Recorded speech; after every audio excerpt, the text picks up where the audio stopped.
La cuestión de lo que habíamos ido buscando ahí era esto del deseo del analista, el acto analítico, y esto que nos ayudaba a pensar Barros entre la diferencia entre la demanda de análisis y la demanda de ayuda, como el pasaje de la demanda de ayuda a la demanda de análisis no era mágica, sino que había ahí maniobras a poder hacer de parte de quien está en el lugar de analista.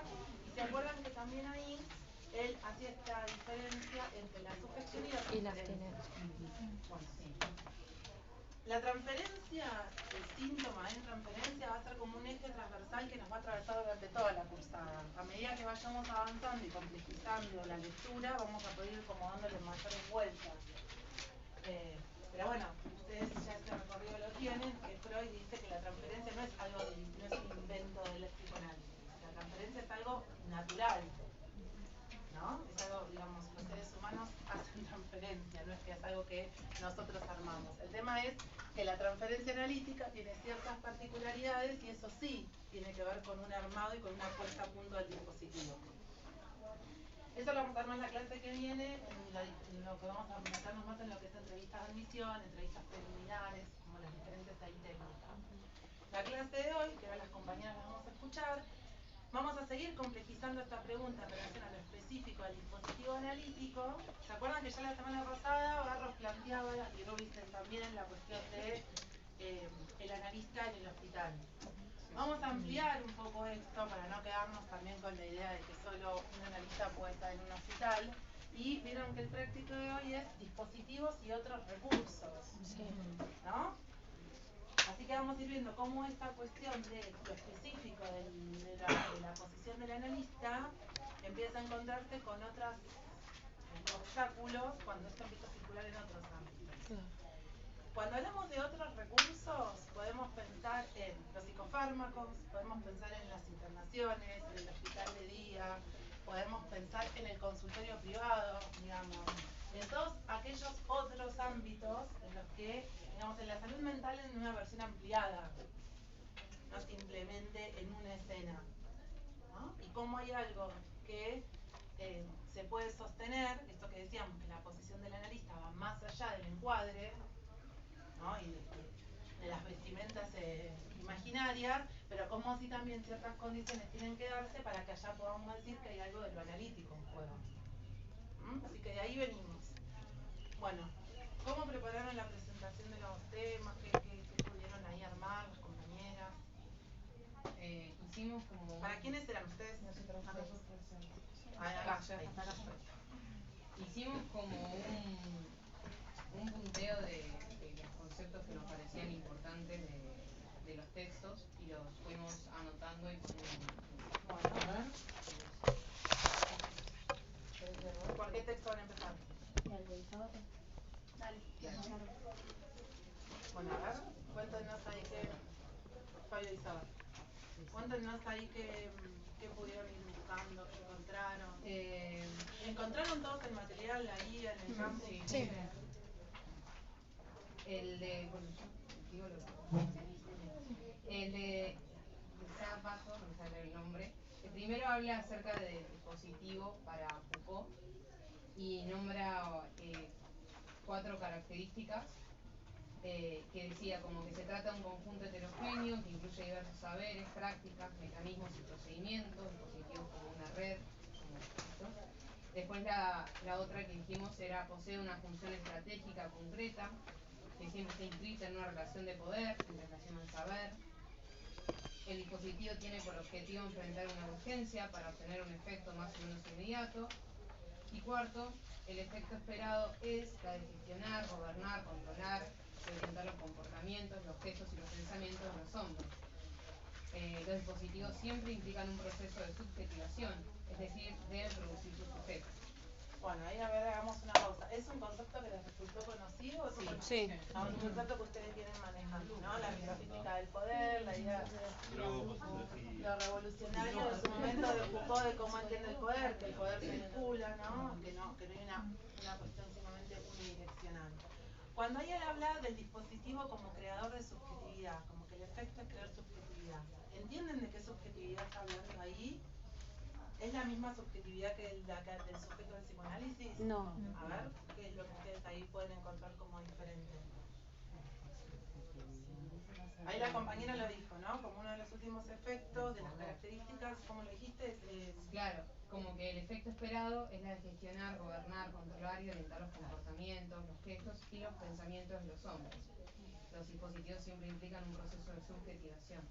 Acá dice en el texto que subjetivación en Foucault debe ser entendido como un modo de objetivación, que no es lo mismo que para la... ¿Y qué entienden por sujeto para el psicoanálisis? También de lo que ustedes vienen recorriendo en relación a lo que fueron viendo en filosofía. Es el sujeto del inconsciente. Claro, sujeto de deseo. Se diferenciaría de esa manera. ¿Y qué es lo propio ahí? Y la transferencia, sujeto en transferencia. Lo del dispositivo, lo propio. ¿Qué es un efecto? Es un efecto del significante. No hay una materialidad. No hay una materialidad. Si no hay materialidad sería lo mismo decir que no hay objetividad, no. Que no, No, es objeto, que no hay no. sustancia, que no tiene que ver con el ser. Digamos, que es un efecto del significante. Por eso, cuando nosotros pensamos y cuando hablamos de la pulsación del inconsciente, de apertura y cierre, decimos que el sujeto se produce como efecto, no es algo que está ahí, que ir a buscar, ni que se va armando como una cuestión evolutiva o por etapas, sino que es un efecto. El que habla Foucault, la subjetividad tiene que ver más con lo hegemónico, con el dominio, con el poder. Me parece que ahí el punto, pero que permite como entrar, de hecho, fueron interlocutores, Foucault y Lacan, bueno, se los permitió, fueron contemporáneos, tiene que ver con que nos sirve la idea del dispositivo de Foucault, pero no, a lo que yo me refiero es a no confundirlo. ¿No? Porque bueno, como nosotros, como profesionales de la salud, también estamos insertos en dispositivos, es como bueno, advertirnos de que esa maquinaria, con todo lo bueno que produce sujetos, también son sujetos sujetados, ¿no? En estas dominaciones más invisibles, o esas cuestiones como que no son tan fáciles de advertir. Nosotros no somos ajenos a eso, por eso se plantea como un problema, como una pregunta. Y te hago una pregunta. Acá cuando dice el pasaje de sujeto a paciente da cuenta del proceso de subjetivación, está hablando más en términos de Foucault. Totalmente, sí. Bueno, ¿qué más pudieron ir ubicando? Compañeras que tenían esto para hoy. Bueno, ahí el autor nos da una introducción desde dónde iba a ir a pensar los dispositivos, ¿no? Y el marco es el dispositivo según Foucault. Sí, y después está el dispositivo psicoanalítico. Y ahí el que plantea, porque es como... Dispositivo psicoanalítico. Elementos de la relación terapéutica, dos sujetos se encuentran en posiciones diferentes. La transferencia que se establece entre ellos y la comunicación. Y después pusimos, la mera existencia de lazo transferencial no implica que estemos en presencia de un dispositivo analítico, pues se requiere además de una operación que permita la instalación del analista en el lugar del otro. Esta operación se produce en dos géneros, alienación y separación. Bueno, a ver, frenemos ahí. ¿Qué entienden con eso? Que por más que haya un lazo transferencial que es entre dos personas hablantes, eso no significa que haya un acto analítico. Perfecto, Para ello tiene que haber una operación. Perfecto, que la comunicación no tiene nada que ver con lo que estamos hablando acá de la operación analítica. Digamos que puede haber dos personas hablando y ser eso. Aunque uno esté con ambos, con un cartelito que diga algo y el otro esté llorando angustiado. ¿No? Sí. Por más que todas esas... ¿Qué es lo que no entendí? No entendí eso, digo, entendí que cuando ya estaba frente a un profesional, el sujeto lo tomaba como al otro. Espera, vamos de nuevo a partir de esto. Cuando hablamos de persona, no es el sujeto del psicoanálisis. Okay. Digamos, podemos hablar de sujetos, como entran dos sujetos, pero esos no son los sujetos del inconsciente. No. Entiendo, Entonces, perfecto. lo que acá nos dice es que haya dos personas en una situación asimétrica, porque uno es el padeciente y el otro es el que se le supone un saber, conversando, hay una transferencia, pero es esta transferencia que Freud mismo nos dice en los primeros textos técnicos, muchachos, yo no inventé la transferencia. Ya existe, Ya existe, es natural si quieren, ¿no? Es propia del humano hacer lazo. Claro, Ahora, esa es la alienación. para que eso se transforme en una transferencia del tipo analítica, que es la esencia del dispositivo analítico, se tiene que dar una operación. Esa operación tiene que ver con esto que venimos ubicando en la constitución del analista en el lugar de sujeto supuesto saber, digamos, que se le supone un saber, y en esto que también hablábamos la clase pasada, que ahí uno como analista no ocupa un lugar de sujeto. ¿Se acuerdan que no hablábamos de intersubjetividad? Sino que hay un sujeto, que es quien habla. Claro. Entonces, él dice, bueno, ahí lo plantea como en dos tiempos, la alienación, que esto sí, y la separación. ¿Lo pescaron más o menos eso? Sería un poco también pensándolo con lo que nos planteaba Barro la semana pasada entre la demanda de ayuda y la demanda de análisis. Y ahí aparece, ¿quién fue la que dijo vos? Vos dijiste el grafo del deseo. Ah, sí. Y ahí te aparece en la clase 12 el grafo. Bueno, si pudieron pensar, a ver qué se les ocurre, por qué Fabio pone cuando está hablando de esto el grafo. Lo que a ustedes les parezca, o las compañeras que lo leyeron quizás con mayor profundidad. Yo creía que es por el grafo es porque el paciente se vuelve un sujeto de análisis y entonces pasa primero por esa transferencia que es el primer tiempo, la alienación, como que él lo pone al otro y qué sé yo, se ofrece al otro y después está la otra. El segundo piso. Bueno, miren, no tengo fibrón, pero vamos a ver si lo podemos hacer con el dedo. Claro, la primera línea sería la de te prometo que el jueves que viene me traigo un fibrón para llevar acá. Vieron que el grafo tiene dos pisos, ¿no? Tenemos un primer piso, que es lo que a veces se conoce como el discurso del infante, no porque sea un infante que habla, sino por esta cuestión más de lo periodístico, y un segundo piso. Vieron que hay lugares. En ese primer piso, nosotros ¿qué tenemos? Tenemos acá el significante del otro y de este lado tenemos el otro. Y es este primer piso que también se llama el piso del enunciado, que es lo dicho, lo que se dice en un análisis, ¿no? Es algo que uno hasta podría como grabar ahí, lo dicho. Porque fíjense que ahí aparece, si ustedes ven en el grafo completo, me parece que en este no, la cuestión de la voz. No, solamente te aparecen las dos líneas. Claro. Es la línea de transferencia. Claro. En la línea. Él le pone, digamos, que en este piso es donde estaríamos pensando en la línea de la sugestión. Sí.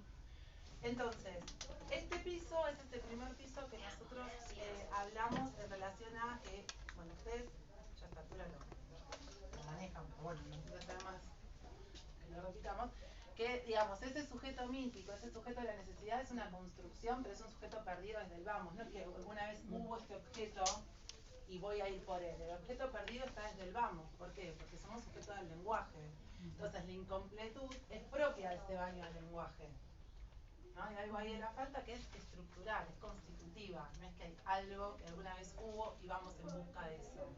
Entonces, en ese primer piso es donde se da esto que ustedes vienen estudiando como el baño del lenguaje, esto de suponer el tesoro de los significantes del otro. Este lugar donde, por eso esto que decimos, el deseo es el deseo del otro. Porque uno desea, pero la sanción viene del otro. Digamos, por eso el sujeto es efecto del significante. Ahora, en este primer plano, entonces estamos a la altura del enunciado. Es mi dedo nada más moviéndose. A la altura del enunciado. Ella quiere ver, no hay nada. A la altura del enunciado, a la altura de lo dicho y a la altura de lo que hablábamos acá de la voz. ¿No? Es interesante esto de la voz, porque vieron que también con esto de la pandemia apareció esta cuestión de que la presencia, realmente todos pudimos sostener, como analistas y como analizados muchos, los espacios más allá de no estar en los consultorios, ¿no? Algunos con videollamada, por los estilos o porque quizás las estructuras necesitaban de ese sostén de la mirada, y otros quizás los que ya estaban en diván, bueno, simplemente con la voz, ¿no? Ahí hay algo donde, fíjense como también desde ese lugar podemos pensar que a veces lo imaginario, más que producir, puede ser hasta el punto de obstáculo, ¿no? Porque a veces alguien puede entrar a un consultorio y sentirse incómodo por una foto, por un adorno, o al contrario, que algo del armado de la transferencia esté facilitado por un libro que vio, por un color, por una textura, ¿no? Esto que pasa. Entonces, en ese primer plano estamos en el plano del enunciado, de lo dicho. Ese lugar que ustedes se encuentran como sujeto, como significante del otro, también es el lugar de la ubicación del síntoma. Fíjense que es interesante cuando ustedes vuelvan al grafo, que el grafo no es un gráfico, vieron que es un grafo. Las fechas van como para diferentes direcciones. Fíjense que al lugar este, que yo les digo del sujeto, significante del otro, perdón, que ubicamos el síntoma, viene como determinado por muchos lugares, digamos, le dan flecha como de todos lados, ¿no? Por eso esto también es lo importante para nosotros de sostener la pregunta por el síntoma, ¿no? No simplemente ni de querer abolirlo, ni de querer como suturarlo rápidamente. ¿Se acuerdan que esto lo veíamos en la clase pasada? Entonces, en esto estamos en este nivel. Ese segundo nivel, el segundo grafo, el segundo piso del grafo, que es el grafo, el lugar de la enunciación, que fíjense que la relación ya aparece la fórmula de la pulsión de un lado, acá no les aparece, ¿no? No. Y la fórmula del significante de la falta en el otro. Esos son los dos significantes que están acá. Y acá le pone la transferencia, ¿no? Entonces, esto es algo a construir. Se va a construir siempre y cuando, digamos, estamos pensando en la neurosis acá, ¿no? Siempre y cuando a nivel de acá del otro y de los significantes esté funcionando la metáfora paterna, el significante del nombre del padre que produce, ¿no?, la metáfora y la metonimia, la suplencia, porque esta es la cadena, el primer piso es la cadena significante, ¿no? Es esto que corre. Entonces, este segundo plano, este segundo piso, que es el de la enunciación, es algo a construir y es esto que uno dice sin saber qué dice. Esa es la pregunta. No, la pregunta está más en el plano de abajo. Acá tiene más que ver, digamos, sí, está ahí y tiene que ver con esta cuestión del objeto, de que cómo uno se las ve con el objeto, lo pulsional. Por eso también después acá se va a armar la cuestión del fantasma. Pero todo ese segundo piso, en algunos casos se armará y en otros no. Digamos, no está hecho de antemano. Y sí ahí tiene que ver con la puesta a punto del dispositivo y con que el dispositivo funcione. Por eso está ubicado acá, en este texto, cuando estamos hablando, este grafo, ¿no? Porque lo que se buscaría en este segundo piso es encontrar la posición de aquel quien habla. Cuando hablamos, ahí estaría el sujeto, ¿no? Acá son dichos. Pero bueno, la persona viene y habla. Por eso nosotros esto que planteábamos la semana pasada, bueno, lo que dice sí nos importa. No sería, no digas eso, el ejemplo que ustedes daban con Marta la semana pasada, que le dijeran, no, pero salí, ¿qué te va a pasar? ¿No? Porque bueno, esos dichos algo dicen y algo sostienen. Va a ser todo en un tiempo que se va a poder armar eso otro, bueno, desde dónde habla, a quién le habla. Ah, claro, por eso acá en la ficha dice que en ese tiempo, en ese primer tiempo de la alienación, dice que el solo hecho de escucharlo detenidamente va a propiciar que el sujeto no esté en el lugar del otro. El sujeto en posición de objeto se ofrece al otro y lo que aquí tenemos son las bases necesarias para la instalación del dispositivo analítico, base que por otra parte coincide con el dispositivo médico. Y la diferencia entre ambos radica en el tipo de respuesta. Perfecto. Es decir, que en ese punto de la... Es la base. ¡Claro! 7 años para entenderlo. Bueno, Yo no entendía por qué está el grafo. Bueno, por esto, Ahí lo tenés, digamos, gráfico. el grafo está para esto, para que entendamos que ese es el punto de coincidencia. ¿Se acuerdan que la semana pasada decíamos, bueno, no despotriquemos tanto con los clínicos, porque bueno, Freud era médico, pero acá también venimos de ahí, digamos, vamos a, porque es como pelearte con lo propio. Entonces, ese es el punto de coincidencia entre lo médico, el discurso médico y el discurso psicoanalítico. Esto que leyó la compañera ahí, ¿no? Ahí estaríamos entonces en este primer nivel. En el primer nivel, en el nivel de lo dicho, del enunciado. Dice que coincide con la alienación. Claro, la ese nivel alienación más de la escucha. es la sugestión, es esto de usted me va a curar, usted sabe lo que tiene, usted dígame. Claro, también habla de la demanda de curación, que por eso hay un otro con mayúscula. El sujeto. A ver. Ah, bueno, supuesto saber. Claro. No, No, por ahí. porque el sujeto supuesto saber tiene que ver con un artilugio que se arma, que es esto que yo les decía la semana pasada. Si alguien viene a buscar mi consultorio, yo digo, la verdad, no tengo ni idea de lo que te pasa, ¿no? Sería así como, si se queda, es más complicado y lo que uno que haría, es como si yo me parara acá totalmente barrada. Bueno, chicos, iremos viendo, si yo entiendo, ¿no? A ver qué onda. Digamos, me hago una ilusión de que se supone que yo estoy acá por algo. Y en eso vamos armando. Tampoco es que yo me paro acá a decirles yo sé todo. Entonces, la cuestión del otro es que eso se arma en la sugestión. El punto es si uno responde, porque uno también puede decirse analista y responder desde el discurso amo. ¿Me seguís? Sí.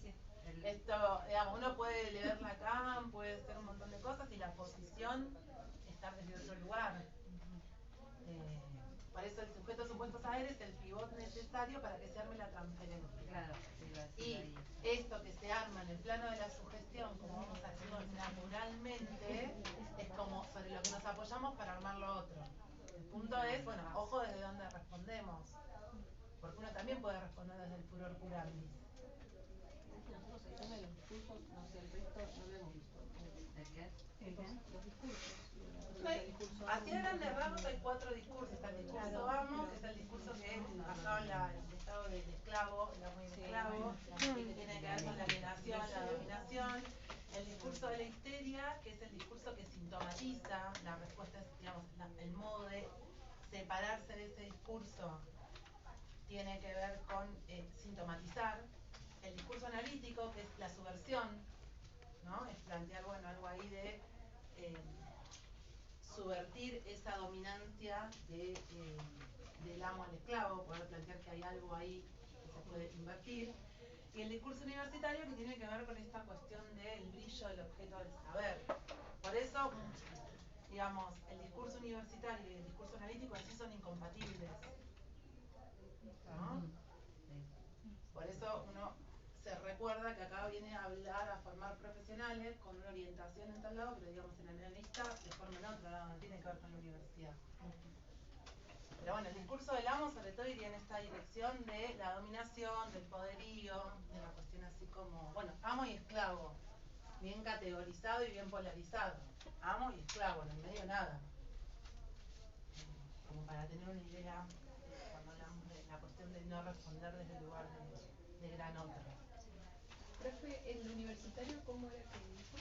Tiene que ver con esta cuestión del brillo del objeto, de la cuestión del saber. Es como una crítica a la ciencia, cuando él se mete como por ese lado, cuando empieza a cuestionar como que lo que dice la ciencia o el saber de la ciencia, claro, se centra en el objeto y en esas cosas que por ahí el discurso psicoanalítico. Exactamente, y donde lo que él empieza a plantear es, bueno, ahí el sujeto, tal cual nosotros lo pensamos, no entra. Claro. ¿Dónde está? En el texto que teníamos para el teórico hace un poco eso. En el de breve discurso de los psiquiatras. Claro, Sí. que le dice, bueno, lo que ustedes ven es una cosa, vamos por otra. Exactamente. Bueno, y él ahí lo que plantea es precisamente esto del efecto del baño del lenguaje. Y esto de que el sujeto es efecto del significante. Es lo que más les plantea en ese texto. Bueno, ¿qué otras cosas? Bueno, entonces hasta acá pueden entender esto de la alienación y la separación. Entonces la alienación sería este primer tiempo. ¿Y qué dice el autor en relación a la respuesta? Porque si eso es lo similar entre lo médico y el analista. Y el segundo tiempo, ¿en qué estaría basado? Dice, mientras que el médico se identifica al otro como ideal y desde allí responde a la demanda del sujeto para su satisfacción, el analista en cambio se separa del ideal y se abstiene de responder. Otra es la abstinencia. Abstinencia.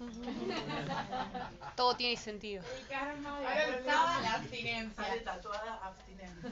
Y el grafo. Grafo y abstinencia. Claro, yo lo entendí igual cuando habla del deseo del analista. ¿Cuál es el deseo del analista? Bueno, a ver, paren. ¿Entienden esta cuestión de la abstinencia, de la diferencia en la respuesta? A ver, ¿qué otro compañero puede ahí como...? Yo lo entiendo como una abstinencia de un ideal, digamos. O sea, de no encajar en ese lugar del médico, ¿no? El tipo, bueno, lo que hablamos un poco de responder por lo que uno viene desde un lugar de poder, de lo que uno representa como médico, de un lugar de saber. Entonces, correrse en ese lugar. Lo entiende así. El resto, a ver, ¿cómo lo entiende? Esta abstinencia. De la subjetividad del analista. Suspender los juicios de valor y las acotaciones. Yo no sé. El saber viene del otro. El yo del analista no es el saber del analista. El saber lo necesita. Saber es del sujeto. Para que se El saber sobre el síntoma, sí. Porque el síntoma ya es una respuesta, es un modo de resolución de la angustia. Eso ya es un modo. Vos nos hablaste de la abstinencia del yo. Claro, no es de yo. ¿No? Digamos que la abstinencia tiene que ver con más o menos, no con no hablar, no con no decir. De hecho, el caso que tenemos hoy de Fernando, vieron que hay un montón de intervenciones, sí. Entonces, tiene que ver con este, ¿cómo era tu nombre? Renzo.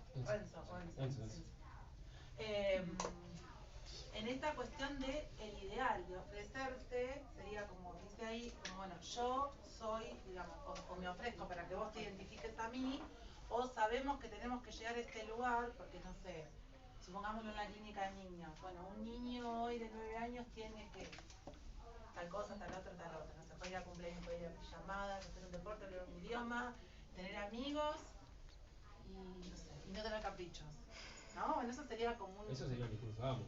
Exactamente, eso sería no responder de una forma abstinente, por más que yo pueda llamarme analista, ¿no? Porque sería tener que ver con un ideal, con un lugar a llegar, como si hubiera lugares buenos y lugares malos.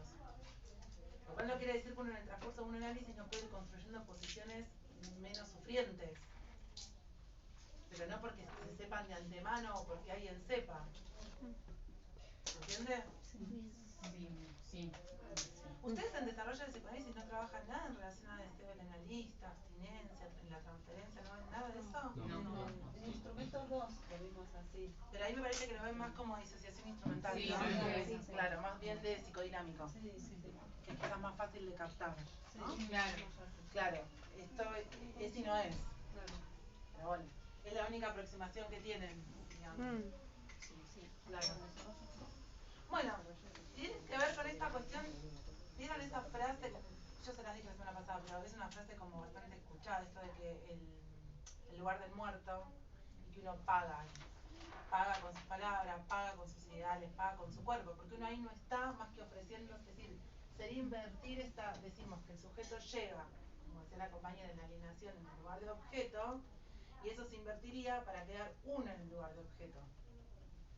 Pero en un ejemplo concreto, ¿cuál sería abstinencia? Lo que pasa es que la abstinencia no es un ejemplo concreto, es una posición ética. Pero Una cosa es que... Sí, claro. Una cosa es... A ver, vamos a hacer este ejemplo. Si alguien viene a mí a decirme que tiene un plan para envenenar a una persona que, según ella, según su relato, abusó de ella, yo puedo ahí, digamos, eso no tiene que ver con la abstinencia, yo puedo decir, mira, yo no voy a ser cómplice, además de que, más allá de mi posición ética, hay una matrícula y un cuerpo profesional. Claro. Mira, yo no voy a escuchar cualquier relato. Como no voy a escuchar el relato ni de un torturador, ni de un violador, ni de un genocida. Entonces, no tiene que ver con eso la abstinencia. La abstinencia tiene que ver con que si una paciente viene a contarme que, no sé, fue al bar con las amigas y de golpe se encuentra chapando con otro tipo que no es su marido, yo, no importa lo que a mí me parezca de la fidelidad, la pareja abierta, cerrado, balada, digamos, no está en juego eso. No es que yo le voy a decir, no, me parece que vos tenés que cuidar la familia, el punto es que eso se despliegue, ¿no? ¿Qué pasa ahí? Incluso tal vez está queriendo hablar de otra cosa que no es de eso. Bueno, suponer esto, ¿no? Suponer que siempre están en juego estos dos, por eso es importante. Consiste en no ratificar nunca la demanda en cuanto tal. Porque pasa de suponer esto, que nunca lo que se dice necesariamente es lo que se quiere decir. Si nosotros jugamos en los dos planos de enunciado-enunciación, no es quedarme presa. Porque es como si vos vinieras a decir, no, yo vengo a... ¿Viste? No sé, bueno, ¿por qué venís? Vengo porque quiero superar mi fobia a la clínica. Entonces, bueno, que son quizás los enfoques de otras, ¿no? Esto de los terapias focalizadas. Bueno, vamos a trabajar que vos rindas clínica. Bueno. Entonces, yo no es que uno va a desestimar eso. Ah, qué boludez, vas a venir a terapia. No, uno toma eso. Porque no se trata de desestimar eso. De eso estaríamos en el plano más de la sugestión. ¿Sí? Pero de eso poder pensar que se pueda montar otro plano que vaya más en esto de quién habla cuando habla, la posición, la enunciación detrás del enunciado. El deseo del analista no es el deseo del sujeto analista. No. No es. Por eso, sí. No, que Miller menciona, dice algo así como que hay que rechazar ese lugar de omnipotencia supuesta. Que es difícil. Creo que por ahí está. Sí. Que es difícil, porque muchas veces es tentador. Claro, porque te están dando un poder. Es una cuestión casi inconsciente también por parte del analista, ¿no es cierto? Cuando se puede identificar con algo que le pasa. Bueno, para eso las patas claves del trabajo son la supervisión y el análisis personal, ¿no? para uno ahí poder ir construyendo cuánto algo de la escucha está obturada por cuestiones más de la posición de uno, que en general siempre las, digamos, muchas cuestiones resistenciales vienen de la posición de uno, más allá de la resistencia de tirarme. Entonces, bueno, uno tiene su análisis personal y, bueno, la supervisión que es clave. ¿La supervisión es para cada caso o es una supervisión por algún caso específico que el analista sienta que le pasa? En general uno supervisa cuando tiene un obstáculo, cuando hay algo ahí, digamos, que uno se siente... Pero sí, que no sabes para dónde seguir. O que te sentís trabado, o que sentís que la cosa no avanza, o que... O puede ser cuando te toca una fibra personal, o hay algo más allá de la transferencia. Sí, pero ahí hay veces uno aparece más, lo que vamos a ver más adelante, que tiene que ver con el acting. Claro. ¿No? Con Quiero esta preguntar algo. ¿Por qué alienación y separación lo vimos en acting, no? Porque la alienación y separación son dos movimientos centrales y son los movimientos constitutivos de la subjetividad. Como uno también podría decirlo, ustedes el día que se reciba, se van a alienar, no sé, no sé, vino que uno se copa y empieza a leer a fulano y lo lee, hasta que en un momento dice lo mismo, y uno se separa, pero es un momento fundante, ¿no? Entonces, bueno, es esto, es la alienación al tesoro del significante del otro. Entonces, son dos movimientos que son constitutivos y que en este caso, bueno, lo toma para poder entender las cuestiones del dispositivo. Paren, que habían hecho otra pregunta, ¿no? Sí, del analista y el deseo del ¿Cuál era? Vos, Luisa, pero yo me lo respondí. Era el deseo del analista, no es el deseo del sujeto analista, sino claro, era como el cierre de lo que vos habías dicho. Acá es como que lo dice con otras palabras que no lo termina de entender. Dice, el deseo del analista es esta abstención misma y dar un trayecto más allá. Es más bien un hueco, un vacío que se presenta como enigmático y que permite establecer la mayor distancia posible entre el analista en posición de objeto y el analista como ideal. Claro. Bueno, a ver qué entienden. Sí. Bueno, es interesante, ¿no? Porque uno se imagina que a veces un análisis se trata de llenar contenido, ¿no? De dar como explicaciones. Esto por esto, ¿no? Entonces la gente dice, esto por mi mamá, esto por mi papá, esto por los 15, no sé qué cosa, ¿no? Como unir con flecha, ¿no? Y la realidad es que se trata de un movimiento inverso, que tiene que ver con el vacío, con vaciar de significante, para la reducción mínima. La frase del fantasma es la mínima reducción de la relación del sujeto con el objeto. Es este significante, o esa frase, que se construye en análisis y que es la reducción mínima. Pero es que, o sea, no podemos tenerla claramente, no podemos tener la respuesta a todos los... sería como ¿Vos te parece que sí? No, pero por eso significa como el hueco significa eso, que no todo está lineal. Claro, que no hay una causa y un efecto, o todo tiene un porqué, sino que también a veces puede preguntarse para qué, digamos, para quién alguien construyó un síntoma como respuesta a qué. Pero vaciar es que uno no llena de contenido como analista y de explicaciones, porque eso sería más quedarse solo en la cuerda simbólica. Recuerden que nosotros trabajamos en los tres registros. Y en su propio deseo, como sujeto, yo entiendo eso, porque vos puedes decir, yo quiero que este paciente le vaya bien, quiero que se cure, ese es mi deseo como sujeto. Eso estaría en la antípoda de lo que estamos hablando de la abstención. Por eso cuando dice la distancia entre el deseo del sujeto analista y el analista como objeto, que sería cuando realmente puedes entrar en referencia. Porque cuando el sujeto, el analista entra como objeto, es cuando se da la posibilidad de que se arme el segundo piso y que es que saber qué hace, cómo se la lleva con lo pulsional. Cuando nosotros hablamos del fantasma, es esa estructura, esa ventanita, ese recorte que se arma, que nos permite como neuróticos andar por la vida, armando como una relación, un modo que tiene que ver con los objetos de la pulsión, con lo oral, con lo anal, con lo espófico o con lo invocante. Entonces, se trata de poder llegar a esto, que como el texto pega en un niño, sí lo han trabajado. El texto pega en un niño. No. Bueno, ya lo vamos a trabajar, pero ahí lo que Freud dice es que precisamente el fantasma es algo que se construye en análisis, que tiene que ver con poder construir este posicionamiento, ¿no? Desde dónde uno habla, cuál es la posición que uno ocupa, y que tiene que ver con la pulsión. Claro, el objeto es el objeto A separado. Que ese es el gran invento, ahí como dice Lacan, que es un único gran invento. Que toda como falsa. Siempre, digamos, en la operación inicial de la subjetividad siempre queda un resto, nunca es completo. Entonces ese resto es lo que puedo operar como desecho o como causa. ¿Se acuerdan? Como objeto causa del deseo, como objeto falta. El otro día Vanessa dijo que el fantasma tenía más que ver con la fantasía. Es la fantasía de Freud, por eso cuando ustedes se asustan con qué es el fantasma de Lacan, lo toma de la fantasía de Freud y así lo vamos a trabajar, para que ustedes puedan entender, o el objetivo es que podamos llegar a entender cómo es que en transferencia hay en posición de analista con estas características que estamos empezando a ver, se va a poder ir desmontando, así montando al mismo tiempo un guión que dé cuenta de la articulación entre ese síntoma, la fantasía y la pulsión, su fantasía. Su fantasía, su posición fantasmática, la de cada uno y cada cual. Pero eso, bueno, es como hacia dónde vamos. Podamos ir pensando eso. Y que en eso es con lo que trabajamos. Bueno, ¿pudieron pescar con esto estos dos movimientos que plantean? Entonces, ¿qué sería lo igual entre la respuesta del médico y del analista? La sugestión. La sugestión, en lugar de ofrecerse como alguien que escucha. Y lo diferente es el modo de respuesta. Claro. Y ahí habla de algunos riesgos, ¿no? Después, el autor, digamos que cuáles son los riesgos, qué hacer en estos dispositivos. No, habla de la para concluir. No, los riesgos creo que están en La conclusión. es la primera parte, que habla de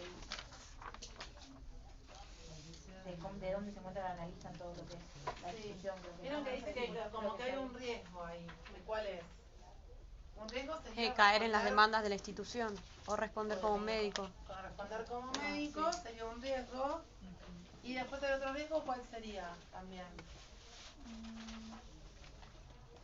Aislarse del lugar de trabajo. Aislarse. Quedar reducido a ese lugar marginal. Quedar en el lugar extraterritorial. ¿Quiénes estuvieron en el teórico del martes? ¿Qué les pareció la presentación de las instituciones? Muy bueno.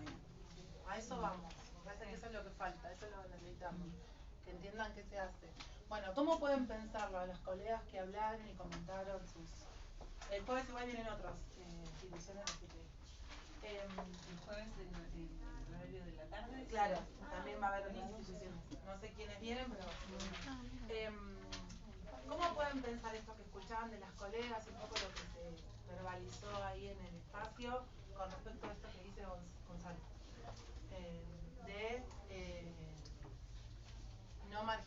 ¿Cómo dijiste? No aislarse. No aislarse entre colegas, no hacer como una quintita propia, ¿no? Claro. ¿Cómo se les ocurre que puede pasar? Se habló mucho de sí, un ejemplo de que en el guía la parte de salud mental estaba por fuera y todo lo que implicaba desde lo físico, lo corporal, pero también el esfuerzo que tenía que hacer para sobrepasar ese impedimento, digamos. Sí, también el esfuerzo es no hablar en raro, ¿no? Que también uno tiene que hacer la crítica puertas adentro, ¿no? Uno tiene que salir, circular y recordar que está trabajando en un hospital, que es un empleado del Estado y tiene una función de salud, más allá de que uno lea el seminario 28. Porque eso también pasa, digamos. Nosotros lo que pasa es que siempre nos ponemos a veces más no nos integran, pero muchas veces uno, digamos, desde el propio discurso también se genera una cuestión un poco... De no se hace entender. Reactiva.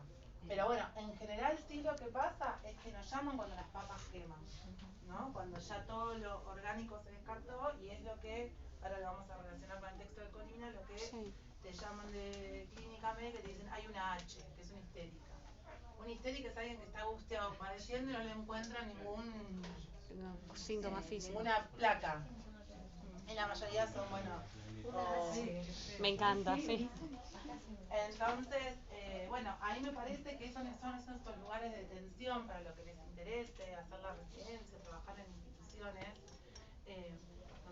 donde me parece que la propuesta del autor tiene que ver con poder sostener esta tensión. Ni quedarse pegado al discurso médico hegemónico, ni hacer del discurso propio una quintita que no arme puente, ¿no? Bueno, en el teórico había una terapista ocupacional. Sí. No, trabajadora social, y hablaron a la par con la psicóloga y decían como que cada una ponía su punto de vista, pero al mismo tiempo trabajaban en equipo. Porque están en, ella está en la un parte servicio de muy particular. Estuvo buenísimo. de género. Sí, bueno, van a tenerlas, ojalá nos queden El horarios. proyecto B también es importante que cada uno de los profesionales ven a la misma familia y al mismo sujeto y bueno. Por eso, no se trata de superponer saberes. Es privado. Sí, es privado, son dos tradiciones. En una charla de televisión, porque conozco casos también, que el médico decía, el psiquiatra decía que a veces están solapadas una psicosis en un caso de adicción. Sí, las patologías duales. Lo que pasa que, bueno, es un poco lo que plantea Colina, ¿no? Que es no llamar, digamos, el texto de Colina vieron que es un texto bien en relación a lo psicofarmacológico. Y uno podría decir, bueno, lo más complejo es no aplastar la subjetividad, digamos. Ni son los histéricos, ni son los adictos. Por más que muchas veces en la jerga hospitalaria pasa, pero bueno, me parece que el desafío es eso, es cómo nosotros, con esta particularidad de nuestra escucha y de nuestra posición, ofrecer ahí, digamos, no pelearnos con los otros, porque bueno, cada disciplina tiene su particularidad, más allá después de quienes ejercen esas disciplinas, y poder hacer ahí una apuesta a lo subjetivo, ¿no? A evitar el aplastamiento subjetivo, ¿no? Es decir, claro, no todos consumen por lo mismo, lo cual no quiere decir, porque también esto te lo puede decir un psiquiatra o un médico de guardia, bueno, si alguien llega a una guardia a las 8 de la noche con una excitación psicomotriz, no te vas a sentar a preguntarle, bueno, no sé, ¿con qué puedes relacionar esto? ¿No? Porque bueno, ahí sería una, digamos, una mala acción profesional de nuestra parte. Por eso esto de saber esta cuestión de que los fármacos muchas veces bien usados tienen un valor significante. Ese fármaco puede entrar a circular dentro de ese tratamiento y dentro de esa cura, son la verdad que aliados. Ahora, si se aplastan, también uno puede aplastar con la palabra. Si alguien le dice, bueno, vos sos un trastorno de alimentación, ¿no? Entonces alguien dice, no, porque claro, como yo soy un trastorno de alimentación, ¿y qué es un trastorno de alimentación? ¿Qué sé yo? ¿No? Debe decirle por el nombre, debe decirle trastorno de Claro, pero eso se escucha un montón. El etiquetario, el rotular todo el tiempo paciente. Sí. Bueno, el discurso médico funciona así, funciona con los códigos del DSM-4, las PREPAS y las obras sociales también. Si ustedes, digamos.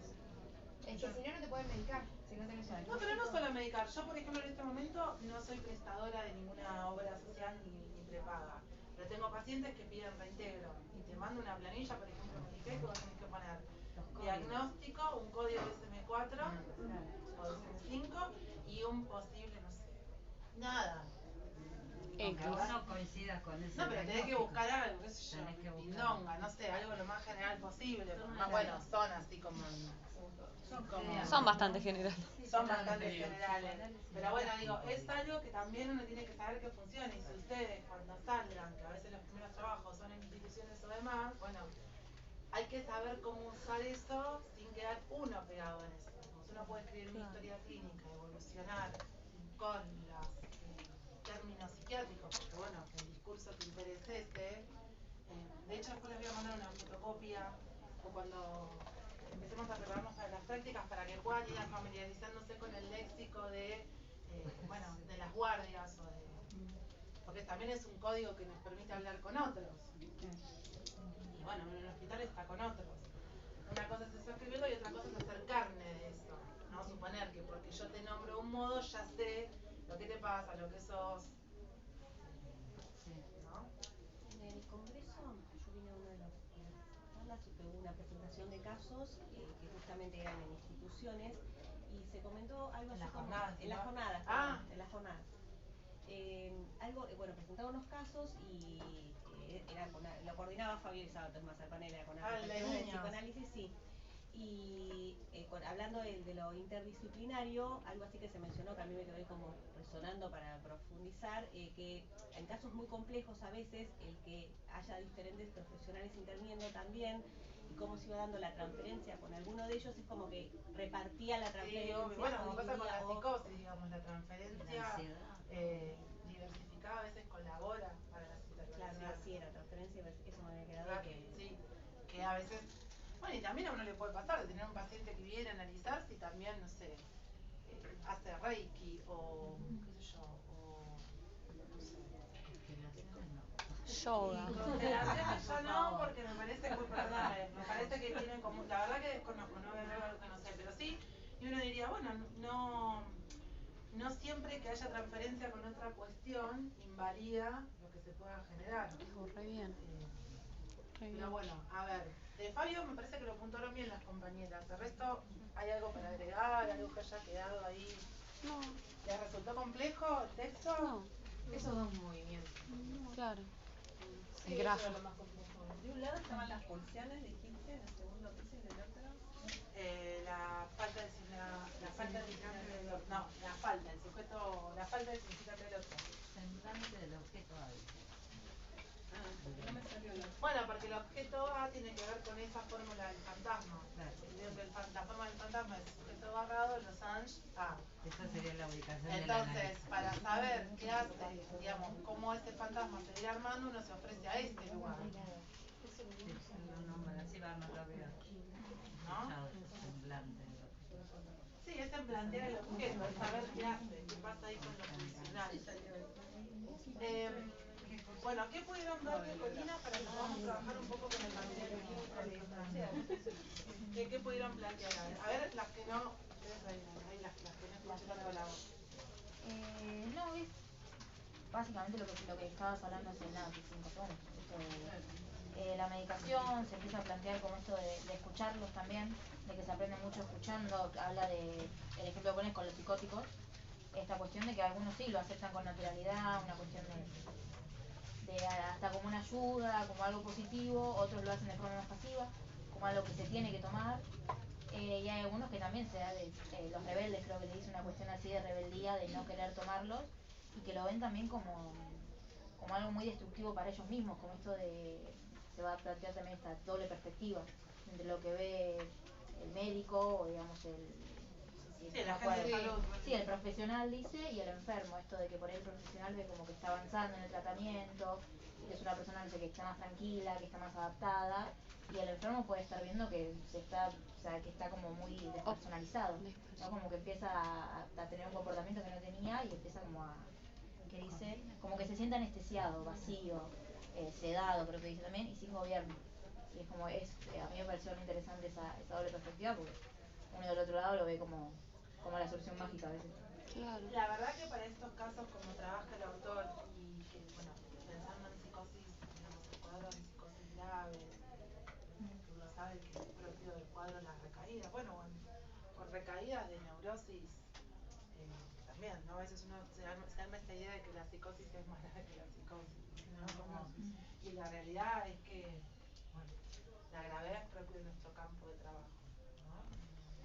De hecho, va a haber pacientes con una estructura psicótica sumamente estabilizados o que nunca se han desestabilizado, eso también lo vamos a trabajar, ¿no? Las psicosis no desencadenadas, ¿no? Uno puede leer algo ahí a la altura del discurso, que hay algo ahí de la inscripción del nombre del padre que no funciona, pero que va. Y neurosis, ¿no? Como que entran en agudo y que hay grandes ahí como episodios de desestabilización. Entonces, la verdad que la medicación es un gran aliado, porque hay un montón de cuestiones que se calman, sobre todo piensen, ¿no? Está alguien que está atormentado por... No, la rumiación sería más de la neurosis. Pero no, pero escuchar algo. Que escuche una voz, que todo el tiempo lo injurio, lo mande a hacer cosas, o no, o las cuestiones o discursos disgregados también decían. Y estas sensaciones, ¿no?, del cuerpo más en esquizofrenia. Entonces uno diría, bueno, bienvenido sea que haya fármacos que puedan colaborar con ese sufrimiento. Quizás lo que es interesante es no suponer que es eso solo y que eso funciona como para todo el mundo igual. Esto que me parece que se plantea, que es que no es que el fármaco define a la persona, no es que porque toman escitalopram son todos trastorno bipolar. Esa es la diferencia. ¿No? Bueno, también lo que sabemos es que somos parte de un mundo capitalista donde la industria farmacológica es una industria re importante y donde, bueno, hay toda una maquinaria ahí de medicar. Sí. Entonces, ni ser anti, pero sí estar advertido. Claro. De hecho, bueno, ustedes, los que se dedican a la clínica, ya sea en instituciones o por fuera, van a encontrar sus parejas, sus compañeros psiquiatras con los cuales uno trabaja y uno puede hasta encontrar ahí un modo de entender la clínica o apostar a la clínica, ¿no? Y muchas veces, realmente, todo lo que nosotros podemos ofrecer desde el despliegue discursivo está imposibilitado, ¿no? Entonces también sería como esto que les digo, un paciente que llega a la guardia totalmente interceptado, bueno, ahí hay una intervención. El tema es cómo se interviene con ese fármaco, ¿no? Por eso es el valor significante del fármaco y la apuesta de quien lo hace. Bueno, el texto habla de mediador, utilizarlo como mediador. Claro. Pensaba también esto que hablábamos recién de la marginalidad, ¿no? De trabajar interdisciplinariamente, como se hablaba también en el teórico, el psiquiatra, el psicólogo, porque es verdad, si vos medicás también tenés que conocer el contexto, con quién va a trabajar. Total. Sí, y también si vos trabajás en un espacio médico tenés que saber de ciertas cosas, no puedes desentenderte. Lo cual no quiere decir que uno vaya a medicar, pero bueno, ahí hay como... Por eso en algunas cosas, bueno, las descripciones más básicas, o descripciones psiquiátricas no sirven porque, bueno, es un modo de entendernos. Entre un paciente en guardia con determinadas características, bueno, sabemos de qué estamos hablando. Porque además ahí hay alguien que sufre. No podemos pensar que alguien no está sufriendo, lo cual no quiere decir que uno se ponga a decir, bueno, yo te voy a decir cómo tenés que dejar de sufrir, pero sí hay algo ahí que por alguna razón se desestabilizó y entró en agudo, ¿no? Que esto es lo que vamos a ir viendo como el momento de consulta, ¿no? Siempre hay algo que rompe la homeostasis y hace que uno consulte, o del orden de la coyuntura o a veces algo del orden de lo que venía funcionando y deja de funcionar. ¿Algo más del texto de Colina que hayan pescado, que hayan...? A mí me llama la atención eso, como la cuestión de, no sé, en un momento dice como que no se le puede suministrar un fármaco de dosis alta, de por vida, y por lo menos yo era la concepción que tenía de los psicofármacos, como no sé esto de que por ahí imaginarme a alguien que padece, que no sé, esto que hablan de los psicóticos y pensar que no se medican, es como que en mi cabeza no sé cómo funciona esa lógica. Bueno, la psicosis en general, la mayoría tiene una medicación de base. Puede haber estructuras no desencadenadas que no. Claro. Pero sí quizás es interesante pensar esto, ¿no? Que hoy hay muchos psiquiatras que trabajan en esto que llaman ellos instalación de un plan, de hecho, bueno, yo trabajo bastante con niños y adolescentes, ¿no? Y bueno, con la psiquiatra que yo me siento cómoda trabajando, que es una psiquiatra que se toma como mucho tiempo de entrevistas con los padres, entrevistas con los niños, lo hablamos nosotras, digamos, donde sí, muchas veces los pacientes terminan con una instalación de un plan psicofarmacológico, pero es una construcción, ¿no? En esta, claro. Bueno, porque es impulsivo, es trastorno de déficit de atención, entonces no hay un recorrido, porque bueno, también uno a veces en el consultorio empieza a ver que con el dispositivo no alcanza, entonces también ahí uno tiene que encontrar sus limitaciones. Bueno, a veces como yo pienso, no suponer, porque eso también tiene una posición de amo omnipotente, claro. Que con eso alcanza, a veces no alcanza. Y ni hablar con las adicciones. Digamos, todo el primer periodo en el que una persona está en abstinencia es terrible, chicos. Es terrible. Terrible porque, no sé, yo recuerdo una paciente que, re jovencita, de 19 años, no sé, cuando yo la conocí en el hospital, ya venía de varias recaídas y de estar una semana atada, no porque la quisieran atar en el hospital, sino porque era la única forma de que no se pudiera, digamos, ni lastimar a ella ni lastimar a otros. Digamos, con un consumo muy alto y muy frecuente de cocaína, muy complejo, ¿no?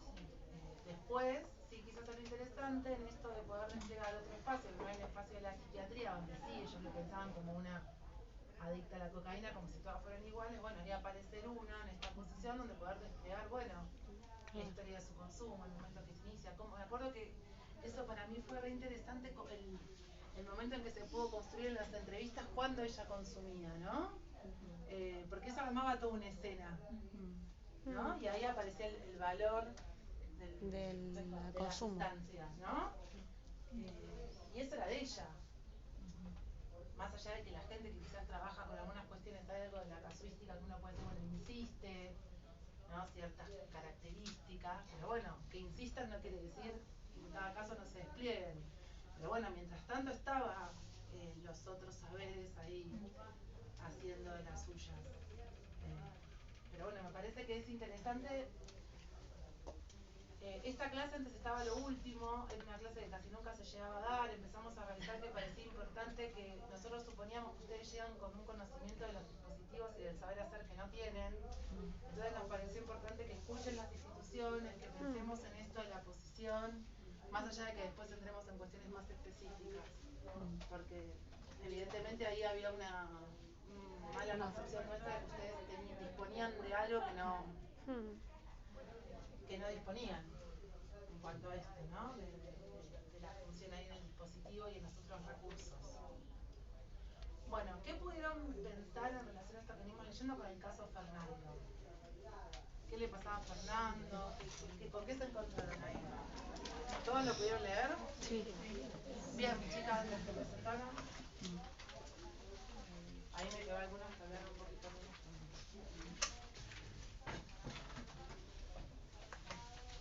Perdón, yo no me enteré del caso Fernando. ¿Lo subieron al campo? Porque ni entré. Sí, ¿no? Sí, lo subiste. Pero yo pensé que no era yo tampoco. No, pero cuando vamos a la clase es el material. ¿Querés que lo leamos en voz alta? Es medio largo. ¿Alguien quiere recibirlo? Siempre que yo suba el material es para que lo trabajemos en la clase. ¿Se acuerdan que la semana pasada les decía que en general vamos a intentar como ir articulando con cuestiones clínicas? No porque todo lo que digamos vamos a encontrarlo, pero para poder poner en situación. Bueno, ¿querés leerlo si no? No, hago como un breve resumen para... No, léelo. ¿Lo leo? Sí. Bueno, caso Fernando. ¿Escuchan ahí a la compañera? Este encuentro ocurrió en un lugar convivencial, al cual llegan niños y jóvenes en diferentes situaciones de desamparo y vulnerabilidad. Perdóname, vayan tomando nota de lo que les parezca, lo que les resuena en relación a lo que vinimos charlando. Perdón. Mi historia con Fernando comienza el día en que entró por primera vez en el hogar y ve a un muchacho tirado en un sillón, enyesado, mirando la TV. Más tarde lo encuentro en la oficina del director y más tarde nuevamente en el sillón. Por muy lindo que fuese el día, él permanecía encerrado, según el decir de los otros. Tenía una pierna enyesada a la altura de la ingle y se desplazaba en ese momento con muletas. Era nombrado de distintos modos, el rengo, el lisiado. El pedido de hacer algo con él me llega del director de la institución como una más de las baterías terapéuticas posibles. Mientras los otros chicos golpeaban la puerta del consultorio incesantemente para hablar, así llamaban al tiempo de sesión, él apenas registraba mi presencia. Y él apenas es muy generoso. Al principio ni siquiera saludaba. Me acerqué a él muchas veces, invitándolo a conversar un rato, infructuosamente. Su respuesta era un gruñido, acompañado de cubrirse la cara, más aún con su inefable gorrita. Transcurrieron así unos cuantos meses en los que yo escuchaba de Fernando a través de otros. Me cuentan que su herida tiene que ver con que había recibido un balazo en su pierna, que le hizo literalmente estallar la tibia. Le habían puesto clavos, planchuelas, yeso, etc. Un tiempo después, notan que el cuerpo rechaza cualquier clase de elemento extraño. No le cierran las heridas. No había curación suficiente. Su hígado ya no toleraba los antibióticos. El cuerpo herido de este muchacho era un elemento más del paisaje del hogar. En algún lugar del caminar cotidiano por la casa siempre aparecía él, ya sea curado o bien llevado por una silla de ruedas, que también utilizó en algún momento, o alguien mirando sus radiografías o sus análisis. El carácter de lo íntimo del cuerpo, aún en la vertiente del sufrimiento, era algo que le habían sustraído. El movimiento más grave de su compromiso corporal fue en un último y desesperado intento de salvarle la pierna. Se le había colocado un tutor externo, una estructura de sostén de metal que va colocada en la parte exterior de la extremidad con varillas que se insertan en el músculo, sosteniendo la estructura que apuntala al hueso. Esta operativa no fue exitosa porque le produjo una enorme infección, que lo lleva al borde de tener que amputarle la pierna. Se decide operarlo para limpiar el hueso e intentar quién sabe qué otra cosa más. No había en Fernando el menor registro de angustia. Nunca se quejaba del dolor, nunca un grito, ni siquiera un insulto. Mientras tanto, él seguía circulando por dentro de la casa con su gorra baja y ahora sí, gruñendo algún saludo ocasionalmente. Unos días antes de ser internado, golpea la puerta del consultorio pidiendo un cigarrillo. Lo internan en época de las fiestas. En la conversación con el director me comenta que nadie va a visitarlo. Algo de la soledad que describe me conmueve y decido ir a verlo. Le llevo un videojuego portátil, que era un juguete que me había acompañado en algunos momentos propios de mucha angustia. Por supuesto, esta es una elaboración a posteriori. En el momento no tuve ningún registro de esto. Había logrado hacerse un lugar en el hospital. Conocía a las enfermeras que lo trataban mejor, sabía qué días hacían las comidas que más le gustaban, se aliaba con otros pacientes para molestar, se hacía pasar Rivotril cuando sentía que necesitaba la cocaína, aduciendo que la pierna le dolía mucho. Me esperaba para tomar mate con facturas, mirábamos la TV, me contaba de su novela favorita, Resistiré. Había un incipiente rasgo diferente en este chico que a estas alturas había empezado a reírse. Hablaba y hablaba de muchas cosas. De su mamá que murió de sida muy jovencita, que le gustaba tanto ir a bailar que hasta los dejaba solos y que no podía con su vida, y por eso estaba tan tomada por la droga. Cuenta que toda su familia paterna vive de la venta de droga, son todos tranzas. Entre risas relata que en una oportunidad el director lo lleva a ver a su abuela y no entiende por qué golpean la puerta cada 10 minutos. Él le explica de qué vive su abuela. Cura, vivís en una media. También cuenta de su padre, que se había casado con una mujer que lo volvía loco y que se había suicidado. Esa noche él había ido a visitarlo, lo vio muy triste, se fue con un mal presentimiento y al volver más tarde lo encontró colgado. En este discurrir dice una frase que me resuena tanto que me lleva a recortarla. Yo soy un cachivache como mi mamá, no tranza como mi papá. El peso de esta frase me lleva a recortarla de alguna manera que me sorprende y me interroga. Le digo que tal vez sea cierto, puesto que el cachivache se hace bolsa, mientras el tranza también hace bolsa a otros. Ese día me fui pensando mucho en lo que había dicho, si era oportuno, porque había usado esa frase tan sentenciosa si con esta intervención no lo había dejado muy del lado de lo sacrificial materno o muy desarmado frente a un padre tan consistente. Solo después me di cuenta que esos significantes, los dos, tenían que ver con él, y este era el peso para recortarlos. Después de aquellos días en el hospital y la operación, se recupera de un modo asombroso, y en muchos aspectos.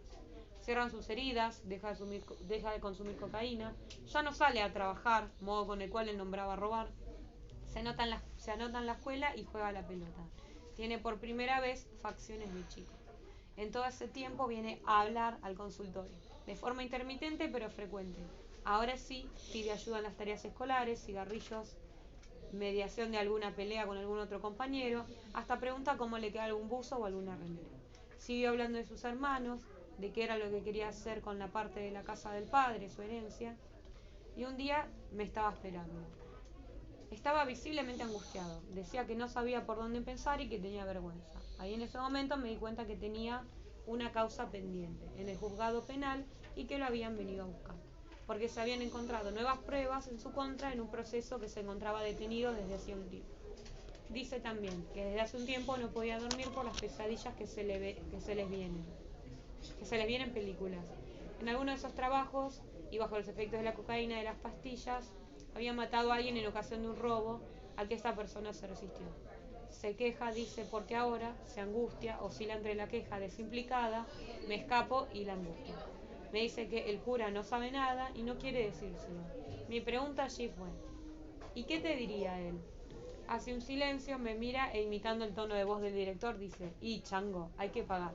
Conmovida le pregunto, ¿qué vas a hacer? Y me dice, voy a pagar. Por primera vez desde que lo conozco, asoma una lágrima en sus ojos.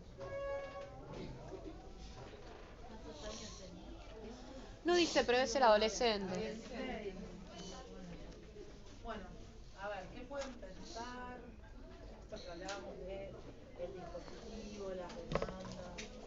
Bueno, acá aparece, digamos, también los jurídicos, ¿no? En principio la demanda es del director, ¿no? Sí. Que le pide que... Ahí suponemos que hay una psicóloga o un psicólogo, bueno, trabajando en esta institución y le demandan ese se ocupe, como dice ahí, como una cosa más de la batería. Esto que los que pasan por Inabel van a ver que ellos siempre dicen, ¿no? Como que bueno, pasan por todo y pasan por la ventanita de psicología como una ventanita más. Bueno, ¿y qué pasa ahí? Y que al principio no le da mucho lugar, como no le da ese lugar cerca, que gruñen, no le da mucho lugar a ese psicólogo.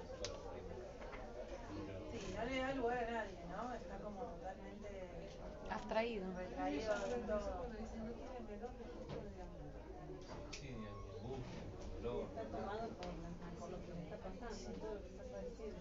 Uno podría decir ahí no hay cuerda simbólica, no hay letra sobre lo que pasa, es como un real tomado, siempre un cuerpo hecho pelota, no abierto, cortado, con fractura, con infecciones, Posible amputación.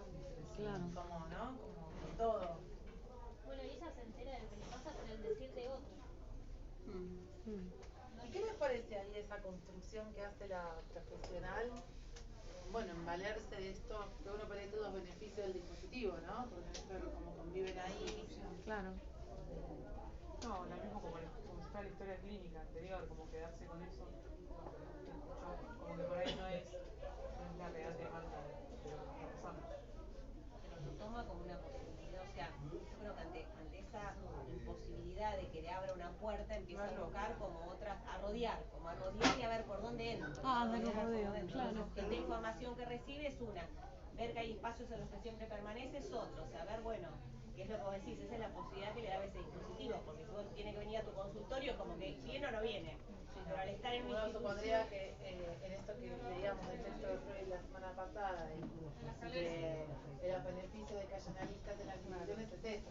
Sabemos que un paciente así, más allá de las posibilidades o no económicas, no iría por esto, ¿no? Porque no se le ocurre, porque está bueno, totalmente atrincherado ahí en ese cuerpo sufriente. Y en esto que veníamos pensando de la abstinencia, que resulta ahí a veces como difícil de pensar. Yo no sé, en un momento me imaginé que cayó con un Game Boy y se lo dejó así y se fue. Y no sé por qué si lo leí con más imaginación antes o si lo leí apurado ahora, pensé que era un juego del Tetris, ni idea. Me lo habré imaginado, pero... Sí, es como me parece como claro, sí. Ahí estaba, gracias. Pensé que lo había imaginado esa. Como Bueno, que ¿qué piensan, digamos? Con esto que venimos intentando delimitar de la abstinencia, ¿de qué va hecha la abstinencia? ¿Abstinencia de qué? Acá hubo como una intervención desacertada, me parece, sentenciosa, como dice ella, cuando él dice yo soy un cachivache como mi mamá, no tranza como mi papá. Los efectos dirían que más que desacertada, fue bastante acertada. Lo que pasa es que ella ahí se queda como conmovida en el punto de si no es mucho, ¿no? Como si no fue mucho de golpe a este pibe que está como rangueando por la vida. Claro, que a partir de ahí pero la realidad es que ella ahí, en esta vuelta, ¿no? Toma estos significantes y se los devuelve sentenciosamente, pero también interrogándolo, como diciendo, me parece como blanqueando que si la vida se trata de ser con cachivache o trans, ¿no? Bueno, la vida se juega ahí, ¿no? En esto de que el cachivache también, esto que ella dice, se puede hacer bolsa, en esto de, bueno, el hecho mierda que le estaba, digamos. Pero en esto de la abstinencia, ¿no? No es no hacerla, no es no hacerla. Claro. Es una posición, o sea, tiene que ver con no intervenir, sino con saber desde dónde se interviene. Cuando ella escucha que él le dice, bueno, ahora estoy preocupado por esto, y que es cuando él se angustia, que es por esta causa pendiente, qué sé yo, algo que no sería la abstinencia hubiese sido, bueno, entonces vos ahora tenés que hacer esto o eso. No, ella le pregunta, ¿qué pensás? Claro. Sí, cuando igual uno podría pensar que más allá de que ese es el espacio que puede sostener la analista, hay una cuestión, un discurso, digamos, hay una ley, todos vivimos bajo un código penal, que si alguien mata, va a ser, digamos, es un hecho, no es que ella le va a evitar. Claro. Pero no actuó desde esos valores, esos principios, de esa moral, sino desde la pregunta, ¿qué es lo que a vos te pasa? ¿Qué te mueve? Y desde el espacio que puede ofrecer ella, que quizás no es el de la trabajadora social de la institución, ¿no? Claro. De lo particular del discurso. Está muy bien. Todavía le explicaron la diferencia entre... Era escuchar si él era consciente de algo, si él se Era hacía escucharlo, cargo, ¿no? Aparte había llegado angustiado y termina asumiendo y dice, bueno, me voy a hacer cargo de Y esto. es la O sea, primera y vez todo que eso tiene pasa esa a partir de ese lugar que le da hay algo interesante porque también se escucha muchas veces, y bueno, vamos a trabajar la clase que viene un poco más en esto de motivo de consulta y demás, en esto donde dice total, no hay microangustia, ¿no? Muchas veces ustedes pueden escuchar que hay como también del lado nuestro, como una idealización de cómo tiene que ser el paciente que llega, ¿no? Tiene que llegar, no sé, implicado, conmovido, angustiado, atravesado, ¿no? Entonces, bueno, me parece que sí, que quizás en el consultorio, para que alguien levante un teléfono, vaya, se presente, se da como otro circuito. Pero en este caso que estamos hablando de la posición cuando se entrecruza de los dispositivos, fíjense qué interesante que ahí ella hace una apuesta y no se queden decirle al director, bueno, mira, hasta que él no venga a decirme que está mal, que está preocupado por todo lo que pasa, ¿yo qué voy a hacer? ¿No? Apuesta ahí a que hay que donar significantes. Digamos, es un chico totalmente desamarrado de la vida. Y eso podría ser, es un síntoma también. Ojalá fuera un síntoma, no yo en absoluto de síntoma. Hay que sintomatizar, no, hay que sintomatizar, ¿no? La realidad es que el síntoma es toda una, digamos, ¿por qué hoy se habla de las pobrezas sintomáticas? Esto uno escucha, porque bueno, el síntoma necesita una cuerda simbólica que no todos tienen, y a veces la época tampoco favorece. Por eso, una cuestión del acto. Es el cuerpo tomado. ¿Cómo? Que el síntoma es una forma de resolución de una forma bastante lograda. Claro, ahí no había nada logrado, era la realidad impregnada. Es una mostración, ¿no? Hay como un cuerpo mostrado sufriente donde no hay letra, donde no hay nexo, donde toda esta historia, nosotros hablamos de la historia liminal o de la historia, la novela de neurótico, a veces esa viene armada y uno empieza a desplegar y a veces hay que armarla, ¿no? Y uno ahí dona significantes, dona conexiones, ¿no? Arma. Poco que ella esto le hace, le arma, bueno, vos venís de acá, de allá. Tampoco le dice, ay, pobrecito, y claro, ver a tu papá ahorcado, imaginate, ¿no?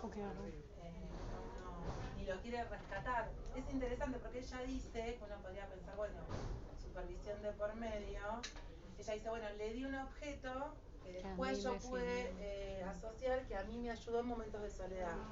Bueno, es donar algo, no es decirle qué hacer con eso. Claro. Mira, yo cuando me siento mal, no sé, tomo té de boldo y veo que usted... Y te traje este tecito, claro. Sí. Si no es donar algo, es de un lugar medio como de desconocimiento, pero sí después que se construye. Bueno, los casos también se van construyendo así. La dirección de la cura no es todo el tiempo que uno sabe, así como a dónde va tipo PTD. La cosa que viene, tenemos esto, la cosa que... No, sino que es esto. Por más que uno puede ir orientando un tratamiento, no es que tampoco uno nunca sabe nada, obviamente uno sabe. Pero bueno, para que eso se vaya armando necesita mucho tiempo. Fíjense el tiempo que ella ofrece de escucha para que algunos significantes empiecen a aparecer. De cachivache y de... Detrás. Y que como que es interesante también un pasaje que logra hacer todo este espacio, digamos, de escucha que le promete la vista, que después incluso de pasar de ese sujeto, digamos, que no reconoce ni la angustia ni el dolor, pasa, no sé, a preguntarle al otro cómo le queda. Bueno, porque el otro le aparece, ¿no? Entonces, claro. Como que hay un pasaje súper Totalmente, interesante. bueno, porque hay un otro al cual uno podría decir, no se colgó y te dejó, sino al cual uno se puede enganchar, un buen enganche al otro. Porque bueno, si no hay enganche al otro, no hay nada. Y después la espera, la espera para Bueno, me pareció una viñeta interesante porque está esto de el cura, está esto de el director, está esto, uno podría decir, de la minoridad, de los prejuicios. El fármaco también vi, esto de que él lo buscaba cuando tenía esa necesidad de la cocaína, buscaba lo del ribotril. Porque es lo que en un tapona. momento lo va a necesitar, hasta que en realidad fue a buscarla a ella en vez de buscar ese ribotril. Sí, capaz lo necesite siempre, ¿no? Porque a veces las viñetas cuando nosotros las traemos son medio a final feliz. ¿Viste? Como bueno, no, hay cuestiones que insisten siempre. El tema es que, por suerte, a veces se puede hacer que insistan de otro modo y que no rompan siempre de la misma forma, ¿no? Salir totalmente puesto y no poder dar cuenta de matar a alguien, a poder, no sé, chicatearte con otra cosa para acá consumir cocaína, bueno, hay un montón. Claro. Sí. El ideal no es no consumas. No, en Proyecto B el psiquiatra decía lo mismo. Nosotros no esperamos el no consumo, reducir.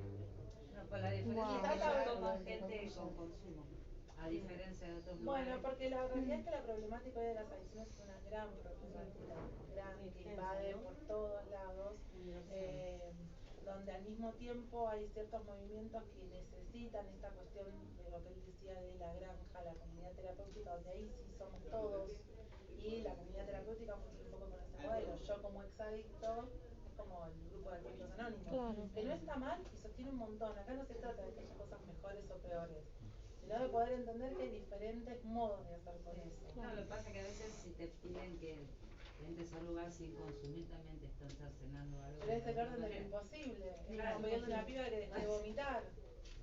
Es como... Es no entender nada. Y como decía Freud, no podés obturar el síntoma. Mire chicos, yo he tenido pacientes internadas en mi época más hospitalaria. Ahora también uno en la clínica tiene pacientes graves, pero bueno, se trabaja de otro modo, porque el dispositivo es diferente, entonces uno articula de otro modo, pero cuando uno está en el hospital, que está ahí como todo en agudo, me acuerdo de una pibita que entró,